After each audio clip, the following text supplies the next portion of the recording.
ए B सी और D B सी 2 triangles हैं।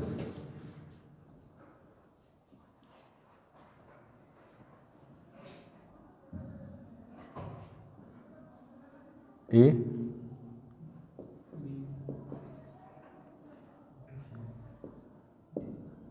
Same base है B C. Area of triangle A B C upon area of triangle D B C. Prove करना है ए ओ और D O के बराबर, ये प्रूव करना है। ए डी को मिलाया हुआ है, जब ए डी को मिलाया जाता है तो ये मिलती है ओ पे, ठीक है, ओ पे इंटरसेक्ट हो जाती है।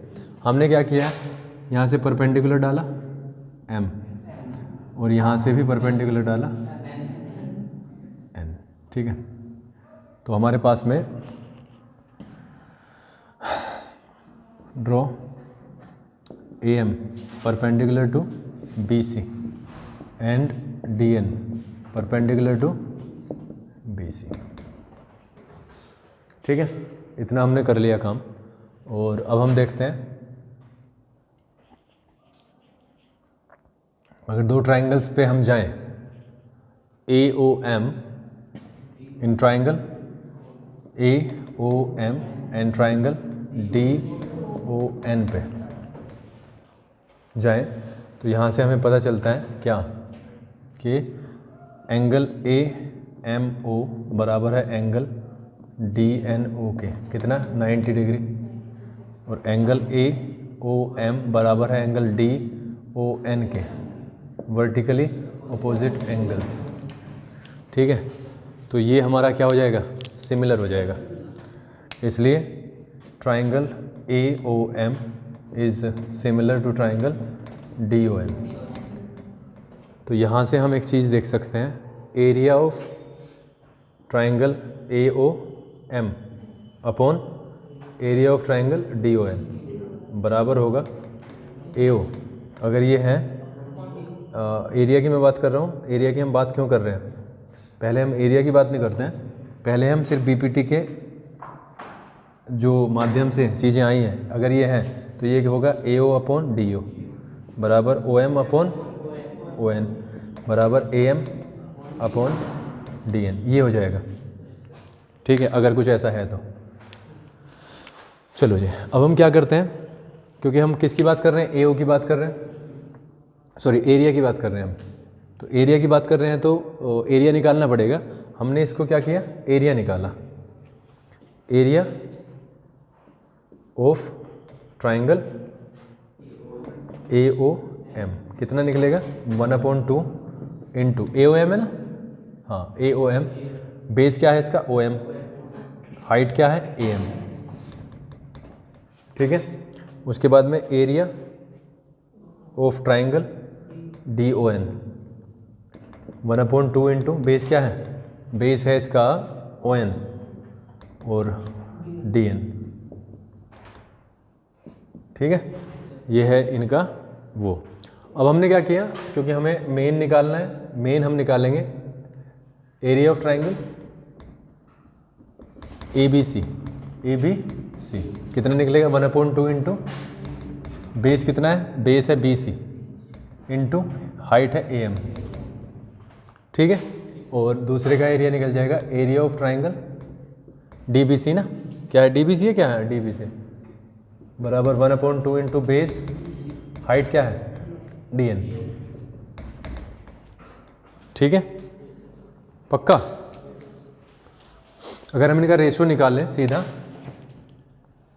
ये होगा रेशो, ये होगा कि नहीं, तो इससे कट गया ये और बी सी से बी सी खत्म, तो area of A B C triangle A B C upon area of triangle D B C कितना आ गया A M upon D N. और इसकी हमें कोई ज़रूरत पड़ी नहीं, ठीक है, इसकी कोई ज़रूरत नहीं पड़ी क्योंकि इसी से काम हो गया। इसको हमने क्या कहा, first A M upon D N किसके बराबर है, ए ओ अपॉन डी ओ के, तो फ्रॉम यूजिंग बाय यूजिंग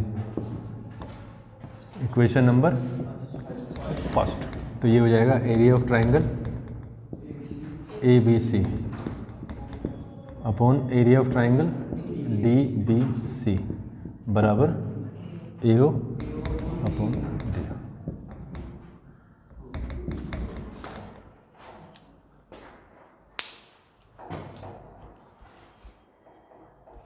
ठीक है, ऐसे होगा।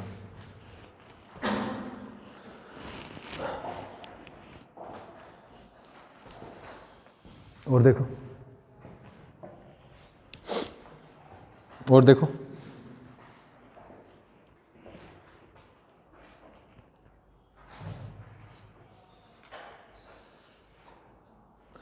चार तो पूछ लेना है, पांचवा नहीं पूछना, पांचवा और छठा। चार तो ठीक है, चार तो सुबह कराया था ना।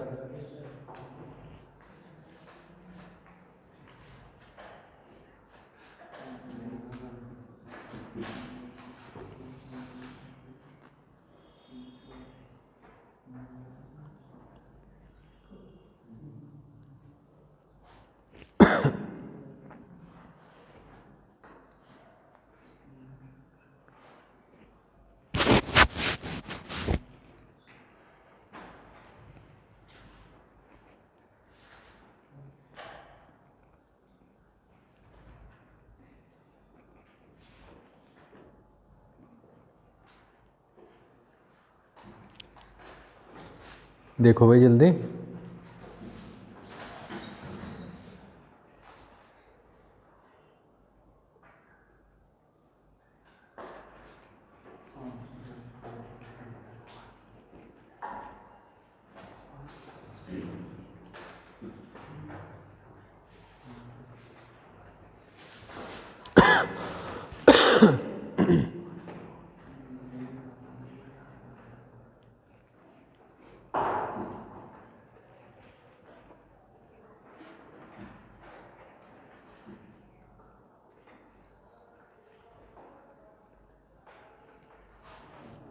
नहीं है कोई भी सवाल तो बताओ ना जल्दी से,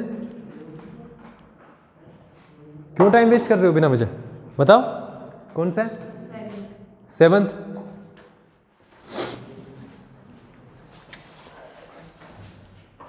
जब तक चुप बैठे रहोगे ना ऐसे ही, मैं जब होता नहीं हूं तब तो बात है ना। सेवंथ में क्या है? Prove that the area of an equilateral triangle described on one side of a square is equal to half the area of an equilateral triangle described on one of its diagonals. कि square है हमारे पास, ये है square. वो ये कह रहा है, क्या कह रहे हो कि ये डायगोनल है।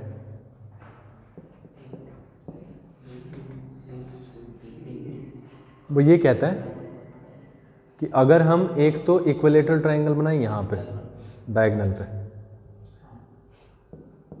ठीक है, और एक ट्रायंगल बनाए हम इसकी साइड पे, किसी भी साइड पे बना लो, क्या बनाना है? इक्विलेटरली बनाना है। तो वो ये कह रहा है, क्या क्या कहा उसने कि एरिया का जो रेशो होगा यानी 1/2 होने जा रहा है, equal to the half of the एक हाफ। हाँ ठीक है, ये कह रहा है भाई एरिया ऑफ ट्राइंगल AFD बराबर है half the area of triangle AFD लिया ना हमने, BDE ये कह रहा है। AFD का जो एरिया है यानी कि ये वाला एरिया वो क्या है? इसका हाफ है BED का। तो क्योंकि ABCD स्क्वायर, ABCD स्क्वायर,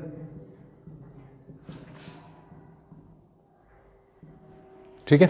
अब ABCD स्क्वायर है तो सारी साइड बराबर है, तो let A B the side of the square. हमने मान लिया कि स्क्वायर की जो साइड है वो एक्स है या ए है, मान लिया। तो अगर हम देखें तो area of an equilateral triangle होता है क्या, बल्कि एरिया ऑफ इक्विलेटरल ट्राइंगल क्या लिख रहा हूँ मैं, ए एफ डी कितना होगा 4/√3/4 इंटू साइड स्क्वायर यानी कि ए स्क्वायर। ये आ गया, क्या आया, ए एफ डी का आ गया हमारे पास में, ठीक है। लेकिन जब हम बी डी ई का निकालने जाते हैं तो हमें क्या पता चलता है कि उसकी तो साइड ही नहीं है, तो we have to find out the side first of all. इसकी हमें साइड निकालनी पड़ेगी and side can be discovered. यहाँ से ए है, ये 90 होता है, सबको पता है। तो ये जो एंगल ये जो बना है राइट एंगल ट्राइंगल है। नाउ इन ट्राइंगल किसमें, बी ए डी। अगर हम बी ए डी में जाएं यूजिंग पाइथागोरस थ्योरम, क्या क्या बनेगा जो बी डी स्क्वायर है ना वो बनेगा A D square plus A B square, ये बनेगा कि नहीं। तो ए डी स्क्वायर क्या बनेगा, ए स्क्वायर प्लस ए स्क्वायर यानी 2a स्क्वायर हो जाएगा। और बी डी को अगर हम निकालेंगे तो 2a स्क्वायर का रूट हो जाएगा, यानी 2 तो रह जाएगा अंडर उसमें रूट में, है ना, ये a√2 आ जाएगा, या अंडर√2 a कह सकते हैं इसे बाहर। ये क्या आ गया, साइड आ गई। Now area of equilateral triangle B D A under into A square, side क्या है अंडर√2 इंटू अंडर√2a, यही तो है। तो क्या होगा अंडर√3/4 इंटू, देखो ये बन गया 2 ए स्क्वायर, 2 से ये ख़त्म हो गया, तो अंडर√3/2 ए स्क्वायर। ये आ गया हमारे पास में क्या, बड़े वाले का आ गया। जब हमने इनका रेशो निकाला, नाउ रेशो निकालें, area of triangle A F D upon area of triangle B D A बराबर क्या, ए एफ डी का निकाला अंडर√3/4 ए स्क्वायर अपॉन अंडर√3/2 ए स्क्वायर, ए से ए ख़त्म हो गया। ऐसे जाएगा कि नहीं जाएगा, ठीक है।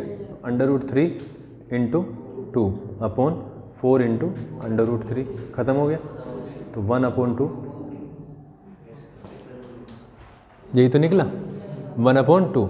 और जब हम अगर मैं इसको देखूं तो ए एफ डी यानी कि देखो अगर मैं क्रॉस मल्टीप्लाई करा दूं इसका, अगर मैं इसका क्रॉस मल्टीप्लाई करूं तो क्या बन जाएगा 2 into area of A F D बराबर होगा एरिया ऑफ बी डी, होगा कि नहीं।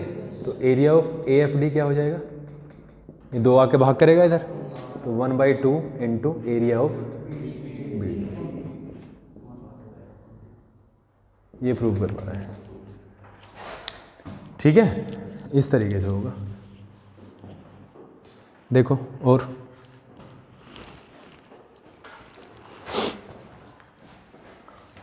और चीज़ चेक करो, और कौन सा समझना है, अभी नहीं, हाँ 5वां और 6ठा समझेंगे ना, उनमें टाइम लगेगा, सारे सारे एक साथ बैठेंगे तब समझेंगे, फिर दोबारा समझाऊंगा तुम्हें। लेकिन पहले ये तो क्लियर कर लो, इन्हें तो करो और देखो जल्दी।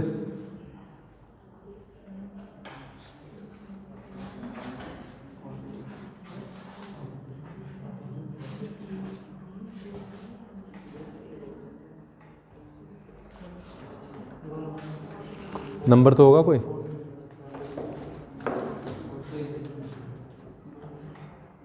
फोर्थ में क्या कहा गया, the area of it 2 similar triangles are equal, prove that they are congruent. 2 similar triangles का एरिया इक्वल है, हम ले लेते हैं A B C triangle, A B C congruent है ट्राइंगल पी क्यू आर, हमने मान लिया।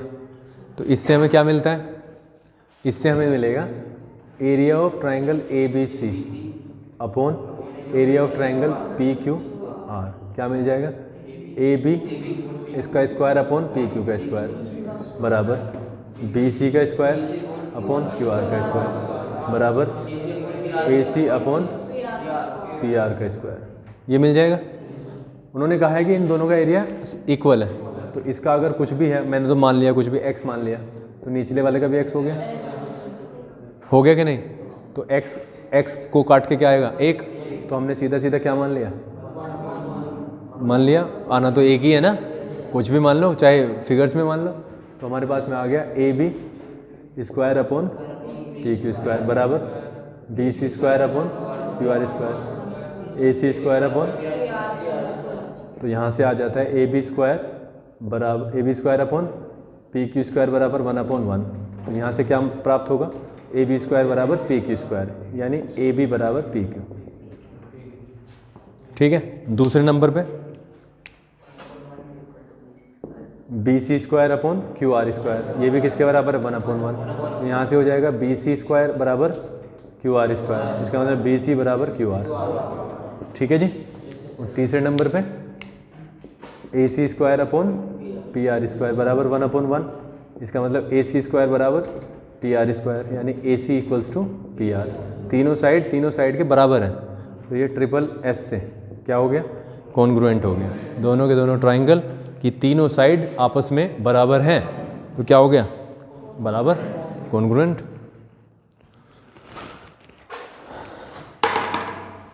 देखो ये दिया हुआ है भाई इन्होंने,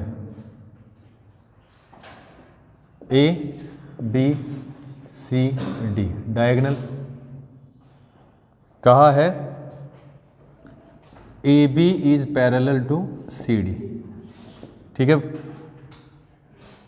ए बी बराबर 2CD, A B equals to 2CD, ये भी गिवन है। रेशो प्राप्त करना है, टू फाइंड रेशो प्राप्त करना है area of triangle A O B upon area of triangle C O D. ठीक है, ये हमें बताना है, ये हमारे पास में क्या है, दोनों चीज़ें गिवन। तो सबसे, क्योंकि सिमिलैरिटी में एरिया की बात कर रहे हैं, तो आसान सा तरीका है कि किसी तरीके से किसी भी अरेंजमेंट से अगर सिमिलर प्रूव हो जाए दोनों ट्राइंगल, तो चीज़ें आसान हो जाएंगी। तो हम क्या करते हैं, ए ओ बी में जा रहे हैं, in triangle A O B and triangle C O D. सबसे पहले तो एंगल यही वाला बराबर है, क्या, वर्टिकली अपोजिट एंगल्स, ये तो बराबर है नहीं है, कमल है कि नहीं। और अगर हम एक चीज़ देखें, इसका ये वाला एंगल इसके बराबर होगा, तो अगर मैं इसको कहूँ ओ ए बी, तो ये हो जाएगा ओ सी डी, हो जाएगा कि नहीं, ये क्या होगा, ऑल्टरनेट इंटीरियर एंगल्स। और अगर हम इस पे जाएं, इस पे और इस पे, तो ये हो जाएगा ओ बी ए, एंगल ओ बी ए, ये हो जाएगा एंगल ओ डी सी के, हो जाएगा कि नहीं, ओ डी सी के, तो ये भी ऑल्टरनेट इंटीरियर एंगल्स। तो ये हो गए हैं हमारे पे, इसलिए triangle A O B is कौन, ट्राइंगल सी ओ डी हो गया। तो इसी के कारण देखो क्या होगा, एरिया ऑफ, इसलिए area of triangle A O B upon area of triangle C O D बराबर हो जाएगा किसके, देखो कोरस्पॉन्डिंग साइड जो आ रही है, ए ओ अपॉन ए ओ का स्क्वायर अपॉन सी ओ का स्क्वायर बराबर ओ बी का स्क्वायर अपॉन ओ डी का स्क्वायर बराबर ए बी का स्क्वायर अपॉन सी डी का स्क्वायर। बेसिकली हमें उठाना क्या है, हमें उठाना है ये वाली ए बी और सी डी वाली ना, ए बी और सी डी दी हुई है, रिप्लेस कर दो, ए बी की जगह सी डी डाल दो, इनसे तो हमारा कोई मतलब नहीं रह गया, क्योंकि ये तो सेम चीज़ है, ये बराबर बराबर बराबर कितनी बार भी लगता जाएगा, सेम ही है। जो ये आएगा वही ये आएगा, चाहे इन्हें लिखो अब या मत लिखो, बात एक ही है। ठीक है, तो हमने देखा यहाँ से ए बी की जगह हमने क्या रख दिया, 2CD हो गया अपॉन सी डी का स्क्वायर, हुआ कि नहीं हुआ। अगर हम देखें तो इसको अगर मैं खोलूँ तो 4CD स्क्वायर हो गया, और ये क्या हो गया, CD स्क्वायर, कट गया सी डी स्क्वायर से सी डी स्क्वायर, तो ये हो गया 4/1, 4/1 हो गया। Area of AOB, area of COD, 4:1 आ गया, यानी कि रेशो जो होगा, ratio of area of triangle AOB and COD 4:1। बताओ क्या दिक्कत।